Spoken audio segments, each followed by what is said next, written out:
সালাম আলাইকুম। কি অবস্থা, কেমন আছেন সবাই? আলহামদুলিল্লাহ, মোটামুটি ভালো আছি। দীর্ঘদিন যাবত অসুস্থ আছে। অসুস্থতার মধ্যে গতকালকে পরশুদিন নোয়াখালী থেকে আসলাম।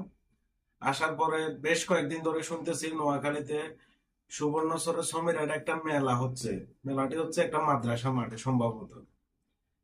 যাই হোক, কোনো সমস্যা নাই, মেলা হবে, উৎসব হবে।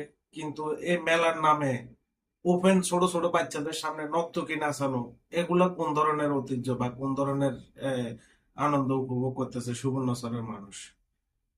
নর্তকী নাচাচ্ছে ওপেন মেলার নামে, সেখানে আবার দেখি যে সামনে ছোট ছোট বাচ্চারা। এগুলো আমরা সমাজকে কি শিক্ষা দিচ্ছি? আমাদের নোয়াখালী সুবর্ণচরে এত নেতা, এত যুব সমাজ, এত যুব সংগঠন, মানে সবাই নিজের জান বিলিয়ে দেওয়ার জন্য প্রস্তুত সমাজের কাজ করার জন্য। কোন একটি যুবক কি, কোন একটি যুব সংগঠন কি এটার প্রতিবাদ করতে পারে নাই? নোয়াখালীর এক বিশিষ্ট অভিনেতা আসছে, আরে ভাই, ও বিশিষ্ট অভিনেতা হয়েছে কিসে? ও নিজেই তো সব অ্যাডাল ভিডিও ছড়াইছে আজীবন। সবচেয়ে খারাপ ভিডিও দেখছি আমরা ওর। ও কোনোদিন সমাজকে ভালো শিক্ষা দিতে পারছে না, ভালো কোনো মেসেজ দিতে পারছে? এখন পড়ায় নাই, ও বৃদ্ধ হয়ে গেছে, এখন পর্যন্ত ওর জীবনে একটা ভালো কাজ করে দেখাতে পারে নাই। আর আমাদের সুবর্ণচরের মানুষ মানে মেলার নামে নর্তকী নাচন শুরু করছে, যেগুলো আগে কখনো আমরা কল্পনা করতে পারিনি। আপনারা এতই মানে হয়ে গেছেন যে যুব সমাজ বিমূঢ় হয়ে গেছেন যে মানে আনন্দ উপভোগ করতে গিয়ে ছোট ছোট বাচ্চাদের সামনে আপনারা নর্তকী নাচাচ্ছেন।